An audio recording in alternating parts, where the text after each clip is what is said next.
let's get it started.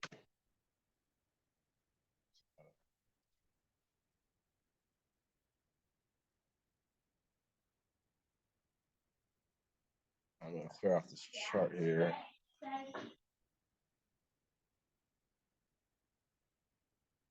And we're going to look at GN as an example. All right, perfect.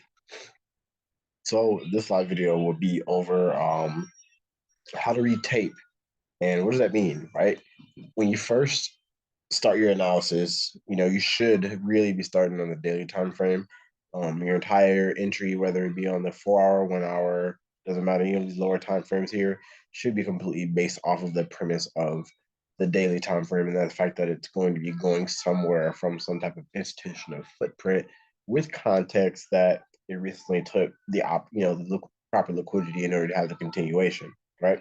Drop one in the chat box if you get that. Always be because like the daily time frame, or even if you're using the 4 hour, the 1 hour time frame as a higher time frame reference. I personally use the daily because it provides the best setups and it's easier to read in terms of actual like structure and liquidity. It's pretty cut and dry. What you see is what you get. You know what I mean? Like for example, this candle right here, this really big spike down was obviously because of news and some type of news release that made this drop. Anytime you see big volatile spikes like that are just kind of seemingly out of nowhere, that's for sure going to be news, right? 9 times out of 10.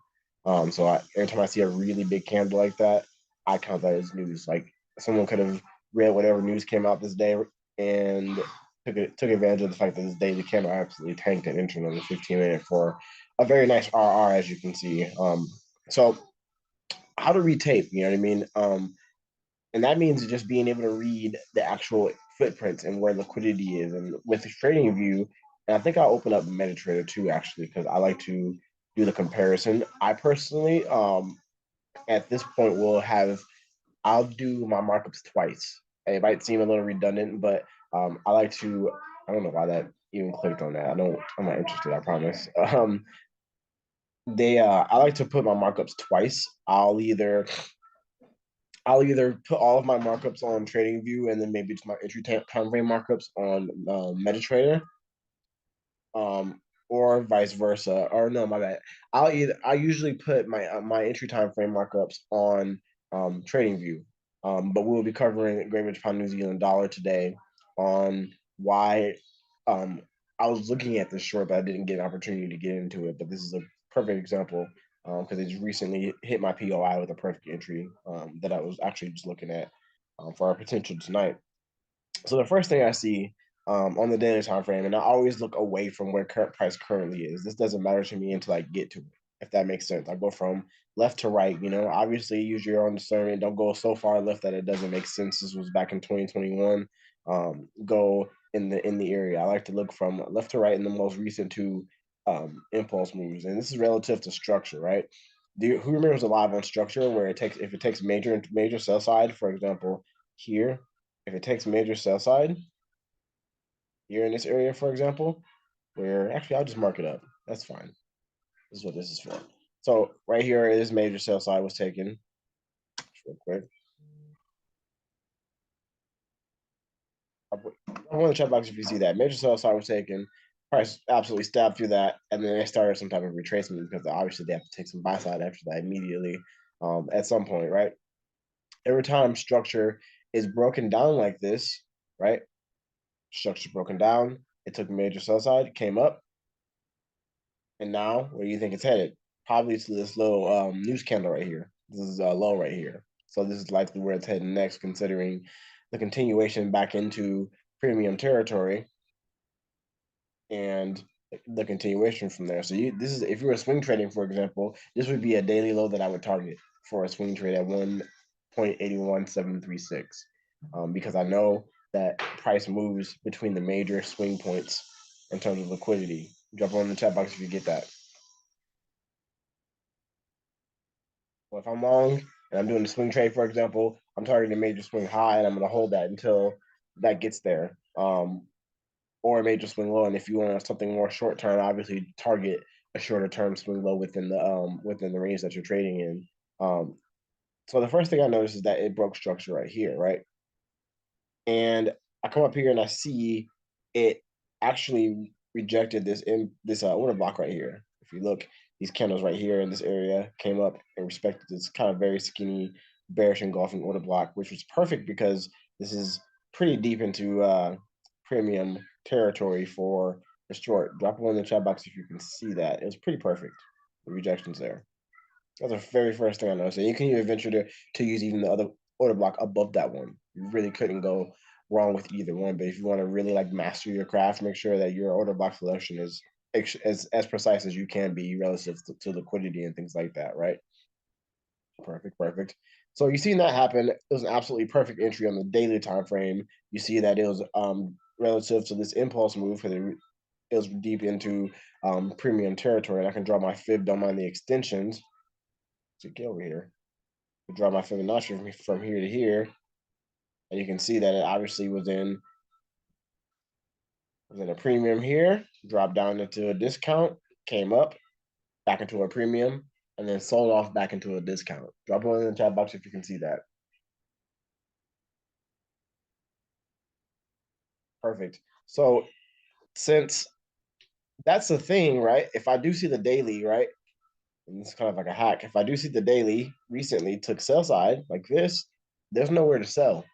If I'm looking for a short and I see this happen, major sell side taken, I know for a fact that the very next thing that's going to happen within the next like 2 to 7 days is going to be the start of a very major retracement. Where there's major sell side taken, there has to be buy side taken next. In this case, it'll be buy side all the way up until the premium into some type of institutional footprint. In this case, it was an order block. Um, and then it'll post a continuation, right? So I'm zooming into the current leg because that's what's important, right? So you have a little bit of framework here, and you can start to kind of put together some things as to what's going to happen based on the things that you know about the market. And this is solely based off of the daily, right? Next thing I see is an impulse move down, pretty major one for quite some time, and I know that they haven't cleared any major sell side liquidity so far since the mitigation here. The major sell side is down here. Drop a one in the chat box if you can see that. That big long news candle. That's still a low that they're going to take out if they're going to be bearish on liquid British pound New Zealand dollar in the future. Unless some major fundamentals change, this is going to be bearish all the way down here, right? So now you know that this is where it's reaching to. What else do you notice, right? Let's read some tape. I always look at where the liquidity takes happen, right? Right here, you can see that they went up and took some buy side again. Another order block right here that was respected.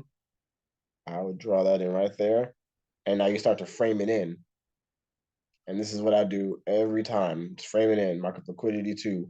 I typically don't mark up liquidity on a daily. I would typically mark up my liquidity on the hourly. I just mark up my footprint on the daily, and I could just put my crosshairs and see what liquidity was taken into a premium or a discount, depending on which direction I am kind of going for. And then what's the next thing, right? So now this starts to come down and break down, and it took some sell side here, and it even took some sell side here. Drop it on the chat box if you can see that. Sell side on this low right here, sell side on this low right here.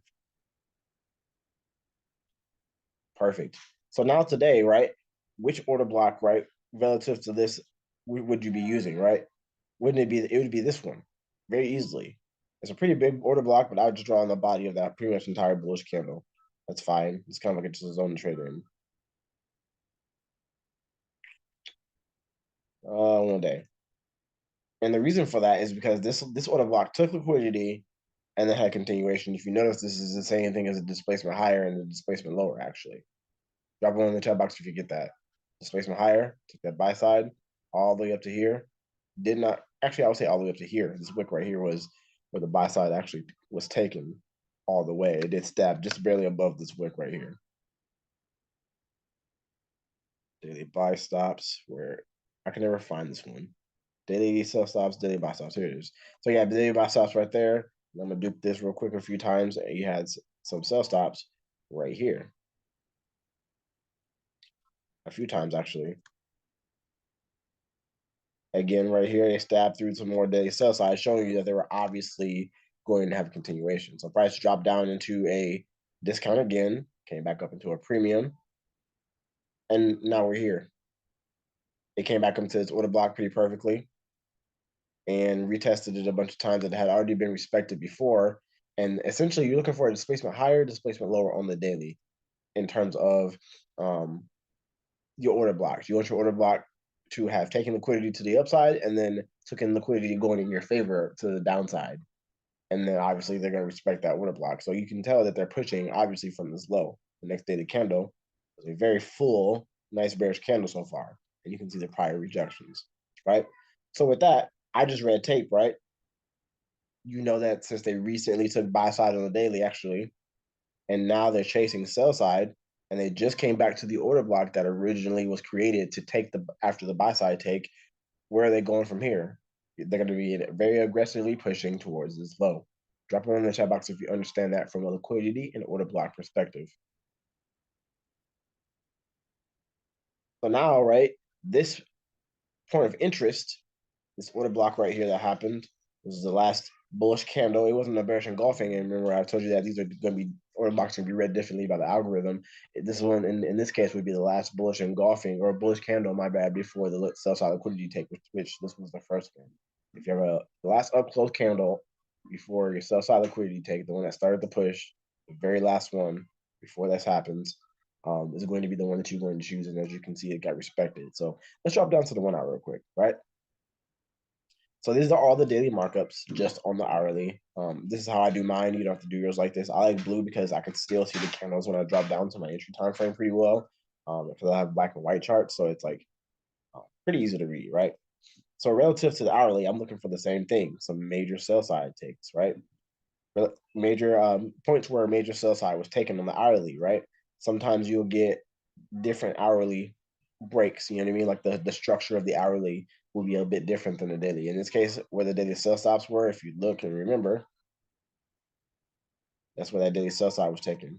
So these two areas are we're going to be referring to when we're on the hourly. He stabs in here into that liquidity. I'm going to be looking for that same thing. The same thing. This is the same daily sell side take, but just broken down in the hourly. Drop it in the chat box if you can get that. It's that same daily low right here. This wick right here. So same thing. Premium, obviously, sold off into a discount relative to this structure break right here, this sell side take right here. And that's how it reflects on the hourly. I'm going to find the order block in premium territory. You had a sell side take here, so this is the order block that happened before the sell side take. Displacement higher on the hourly as well with this high. Displacement lower with the sell side take. So that's why this is the order block, because this order block took buy side with the displacement higher and took sell side. So now you start to fine tune your zone into from the daily to the hourly. And I'll show you in a second why I used MetaTrader 1H order block. I chose colors that blended well together so I can always see my price action. This is kind of like a weird yellow. I always keep it at 50% capacity or opacity, my bad. But you can see that price came back up after it dropped into a discount. It came back up to a premium sniper entry and took this buy side right here. So we can bark that up too. Hold the shift button. If you didn't know, holding the shift button, it sends to the back actually, so I can actually grab that because sometimes that's annoying. If you ever have your markups overlapping or something like that, you can send things to the back so that the proper things appear up front. We got buy side liquidity there, right? Price took a stab at that, sold off perfectly back into a premium, took out some sell side right here in a big way. This is a major swing low right here. Drop one in the chat box if you can see that. It's major swing low right here. Swing high, swing low. The reason why this qualified as a swing low is because this was the last low actually, right? This right here was this candle was the last low before this buy side liquidity was taken and price came up. So you had major buy side taken on the swing high right here, and this was the last down candle before that happened. Price did not trade below this until later on actually. So this was a swing low that they traded above, and that's why that qualifies as a swing low. If you're ever wondering, is this a swing low or not? Did it take liquidity to the upside or downside, depending on your bias from where it's at? Those are going to be your swing highs and swing lows. So you have the sell side right here taken, and that's why it shows you from the hourly, from the mitigation back into discount around by premium territory, we are selling. This is a sign. This was a signal on the 1 hour for me that we are selling. If you didn't catch this already good move right here, coming back up into our premium, engage some price action by dropping down to like the 15-minute or the 5-minute from the hourly, then you could have caught in this right here. Typically, institutions, they and the algorithm too, they do their stuff in waves of 3, right? 1, 2, 3 mitigations, and then the full sell-off. But you have selling opportunities within that. Imagine how this reflecting this move here, and then this move here reflected on the 15-minute. Would have been a nice intraday probably for like 5 or 6%. Between 3 and 6% is what most people go for. So given that, right, this order block was this is where the last liquidity take happened, which was right here, right? This is not going to be violated because one it just took liquidity, so they don't have a reason to stab back up here because they already took the liquidity here. Drop it in the chat box if you get that. Very high probability area. Also, this is strong high. Pretty easy to find out. And then you had your power of 3 actual price action pattern right here. The wicks matter too for the high. So you had strong high here. As you can see, it never got violated. Strong high here, intermediate term high, intermediate term high. In this case, and that would have been easy sell right here. And otherwise, price came back up, took the liquidity, never violated the strong high, created another intermediate term high, basically right here, shot down into a discount, came back up, and now we're here. Price came back up and essentially mitigated this order block right here. And now we're having a continuation. This is inside of this blue zone, which is the daily, as you know. And that has a lot of context, right? So now if I see something like this, the mitigation, and on this end, and we're going to focus on current price action. If I see the mitigation and some bearish candles close, right? This is where we go down to the 15-minute time frame. And we repeat that same thing. You look for any major sell side liquidity takes because if you have a major sell side, you're going to be expecting a retracement. In this case, it did not happen. I guess you can count. Not really. There was no major sell side here, and that's fine because you have context to the left as to why this would be selling, and also a liquidity take right here, recent buy side one, which you can see right here, right? This is going to be your new trading range right here on the hourly, if you remember. Since we took buy side, mitigated this order block, came back down into a discount, came back up on the hourly, retested this order block, respected it. That's inside of the daily too, the daily order block as well. And then you drop down to the 15-minute, right? What's on the 15-minute, right? So now we're inside of the daily, which is inside of the H1 in premium territory. Notice how all of these are in premium territory because I'm looking for a short. All time frames are in sync and they line up. And now you have the 15-minute, right? This is that same hourly move, discount, deep back into a premium. So now you kind of see that took all of that buy side liquidity in recent time. So let's mark that up real quick. And you can also do this on the hourly if you'd like to. If you wanted to mark up the high that was taken out, all the highs that were taken out, I'm just going to say up to this high. Took out buy side. Drop it in the chat box if you get that. So basically, I count lower highs. This is a pretty defined lower high right here that happened. So this is the very last lower high relative to the order block right here. And I knew that was also going to get taken out. So you drop down to the 15-minute. And that was kind of how that looked. So typically, like I said, I'll draw my liquidity in the hourly. Remember, it has to trade above that swing high or swing low if you're bullish and choose some type of footprint. Now you're going to the 15-minute, right? So now you're inside, you're inside of the daily, which is the blue. Now you're inside of the daily, which is inside, and then you can see the price action that happened as a result of the daily going down, right? So you can see that everything, don't forget, is on the premise that the daily is going down from some type of footprint, right? So all we did was liquidity, order block, and line things up and draw in our institutional footprints. And now we're all the way down to the 15-minute, and it makes sense as to why the 15-minute is selling from where it's at. Drop it in the chat box if you get that. Because we're in a daily premium, an hourly premium, and a 15-minute premium at the same time. This will be a different color, don't worry. 15 minutes. Or actually, you know what I'm gonna do? I'm gonna do, this. This is much easier. Yeah, no, I'm gonna do this. For the 15-minute time frame, I'm gonna do a different type of order block, something that I like to do when I don't like a lot of like too many blending in colors on my chart. That's the wrong template. So this is my OB template. Sometimes I'll just mark up and it just measures the equilibrium and such of the candle automatically. If you like this, my settings for this are just the 0, 1, and 0.5 level with pretty much plain nothing on it. Background is going to be grayish if you wanted it to, and I made my transparency pretty low. And that's pretty much it.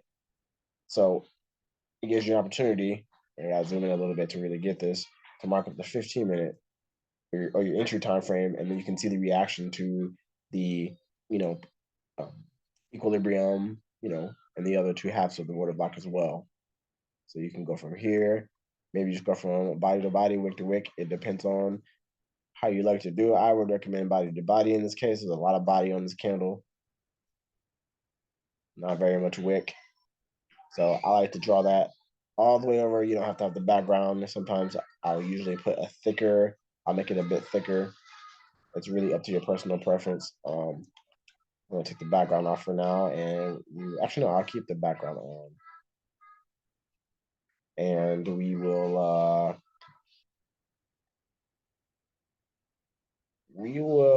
make that thicker. I was trying to think about whether I should do that or not. You can make it 2, and you can see the lines a little bit more defined. You can change colors or whatever, but you can see, zooming in a little bit to price, right? Relative to that H1 order block and daily order block, it was a perfect entry. Drop it in the chat box if you can see that. Thicker black line right there, perfect entry. If you can, I can always draw it in on MetaTrader 5 too. They insert. I like MetaTrader 5 better than 4 because it's better, it's more intuitive, it's more user friendly, I guess you can say. Drop this down here, zoom out a little bit. It right here. So zoom in, you can see, right? You remember all of the daily time frame, hourly time frame markups and liquidity we marked up. So the hourly time frame liquidity is just going to transfer to this the 15-minute time frame, right?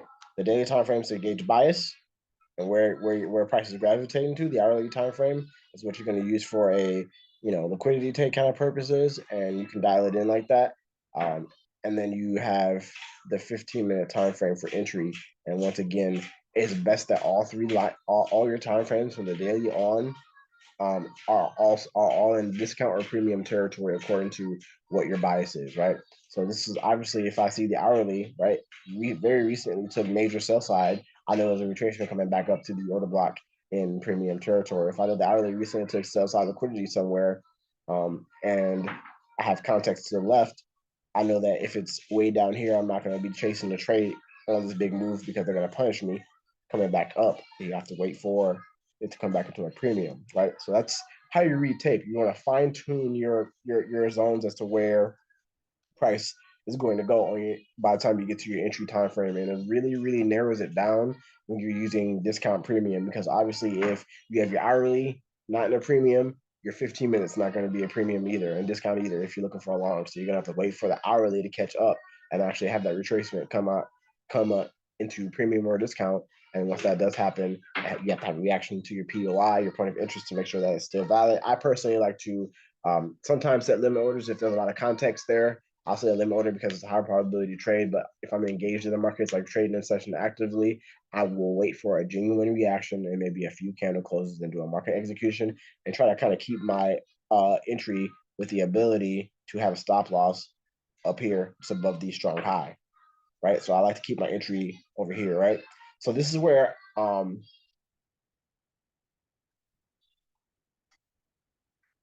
you still see my screen? Drop it in the chat box if you okay, perfect.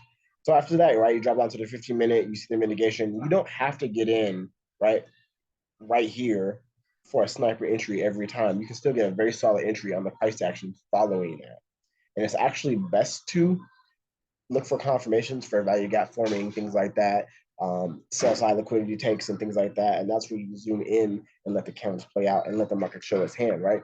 This is personally what I like to do because I've seen that unless there's just an insane amount of context to the limit order, I like to do this, right? I like to gauge liquidity from here.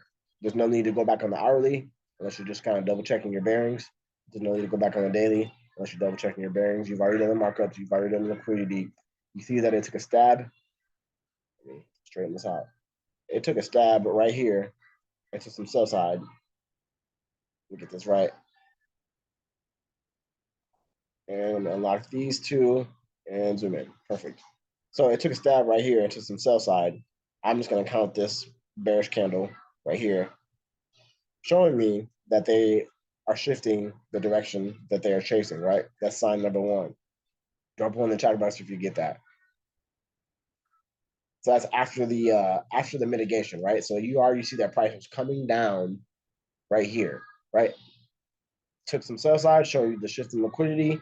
What happened here? A lot of people, if you don't have this immediately, drop down to your lower time frames like 5, 4, 3, 2, 1.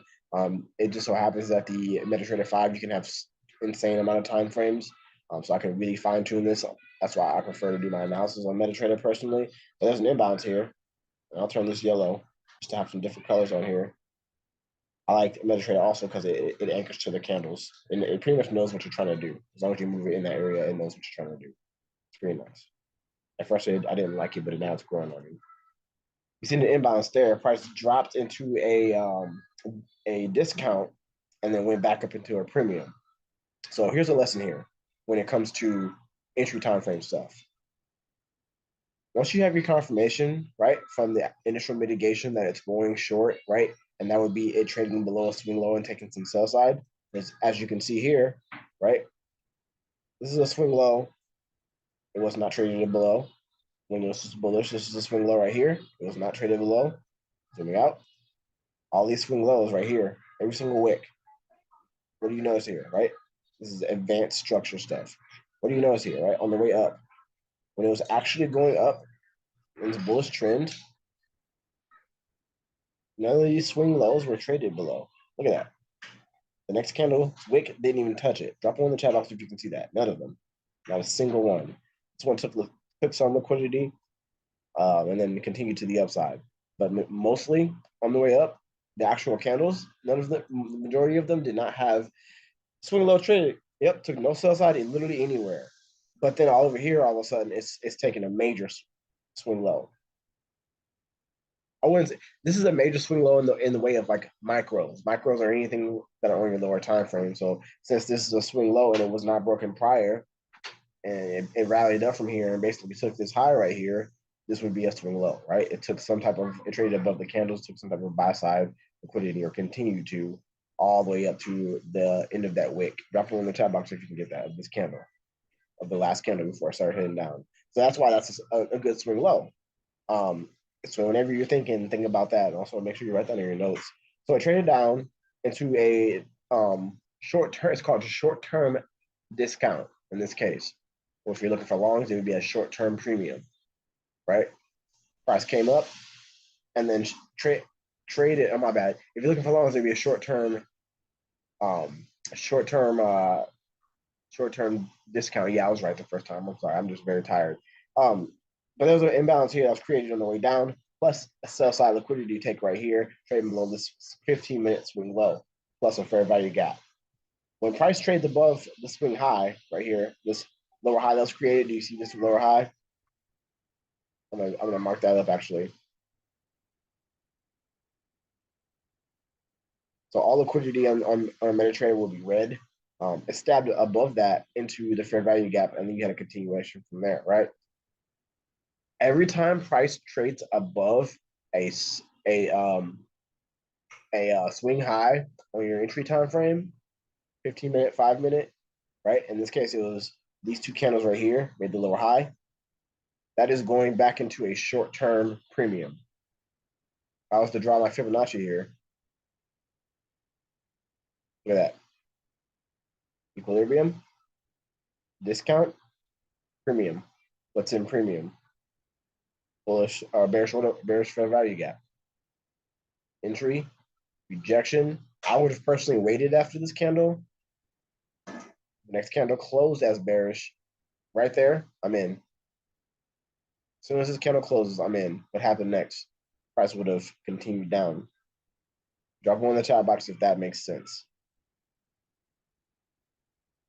As soon as you, this is very specific to this confirmation. And if you're looking for longs, obviously you wait for it to trade above a short-term swing high.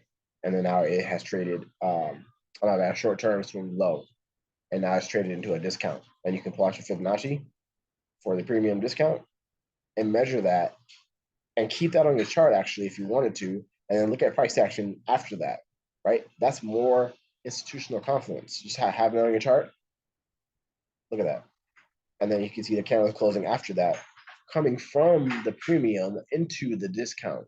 And then you match up actual price action and the fact that they recently had a buy side liquidity take, and the fact that the daily has having a continuation and chasing sell side, obviously, and the fact that the 1 hour has taken all proper liquidity, mitigated the order block on the hourly, and also had a continuation down. That's so much context right there. The fact that the Great British Pound fundamentally is doing terrible. So, with that being said, if data wise my rules are met, because I do have a database, I apply this, but also I have data. I need in prime market terminal personally myself that I need to see, like retailers being majority long. I was going to take this earlier actually, but retailers ended up flipping and being majority short. So that would have went against my rules, because you always trade against the retailers. Never trade with, because they lose money 97% of the time, or something crazy like 97 or 98% of the time. So if you're even turning $1 in this market, welcome to the 1%. If you're learning to turn $1 in this market, welcome to the 1%, because I'm letting you know that 99.9% of people fail.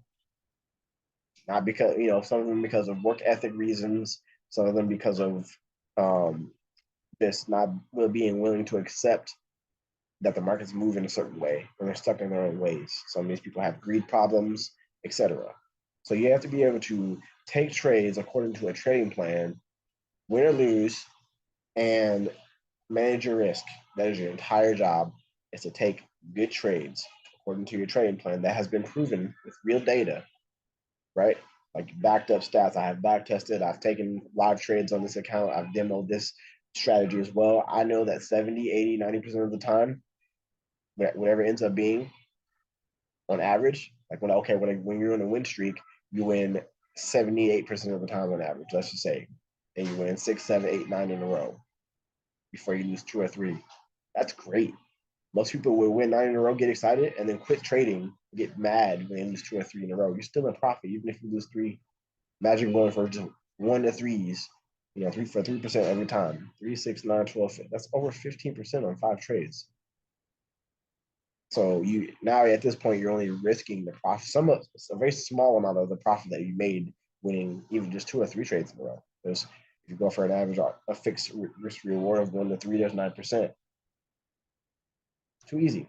So that's a way to read price action after the mitigation. Too many people focus on this right here. They want to get this entry right here every single time, and it's not really realistic to be able to get that entry every single time. I don't get that entry every single time. I even sometimes read it wrong or sometimes. So, and that's fine. That's going to happen to you as well. It's all about sharpening the blade over and over and over again, by still acknowledging that you know what you're talking about and you know what you're doing in these markets. I am still in a very open student mindset when it comes to my trading, even though I know exactly what I'm doing when I'm going into the markets, and I make pretty good money trading. So it's one of those things where you have to kind of be like a humble student that also acknowledges his expertise, right? You have, trades that you've taken to back it. You have application and chart time. You've been applying this long enough to know exactly the signatures to look for in price action and what needs to happen, A, B, and Z, before you end up entering the market, right? Your job, like I said, is to just take good trades. That's all these prop firms want, is for you to control your risk, protect your capital, and take good trades. It's it. A lot of people overcomplicate trading. Once you have this done, your job is to take A plus trades only. Honestly, if you have a B plus setup, maybe take that. But I like to try to go for only A plus setups because I've noticed that they tend to work out the best, obviously. So I look for, like, if I had a perfect setup, good confluence, what am I looking for? And then you write it down in your trading plan. And then that's what you look for when you go into the market. And if you don't get that, maybe you don't get all of the confluences, but if you get majority of the confluence, I would consider that an A plus trade. Take the trade. This is a very good example of a trade that could have occurred if it wasn't in the non-volatile session, right? So tonight I'm going to be looking for a Great British Pound New Zealand dollar short, so long as those retailers end up being majority long, right? It's going to be a pretty easy short because most of the actual confirmations have already happened. I pretty much just have to wait during London session for maybe a couple more liquidity takes, and then after that, it's a return to maybe a POI depending on where price action is at the time that I'm looking. But that's pretty much it. I already know this is going to be short, so this is going to be a very easy trade, and I'll likely take it down to, if I'm trading London, I'll likely take, and it's only Wednesday night, so yeah, I'll likely try to take this down if I do get the confirmation still is low right here, because what's down here? Major sell side. They're going to aggressively run down here between London and New York, so you can get into this at whatever time, and then if you are more shorter term, right, you can have a good entry.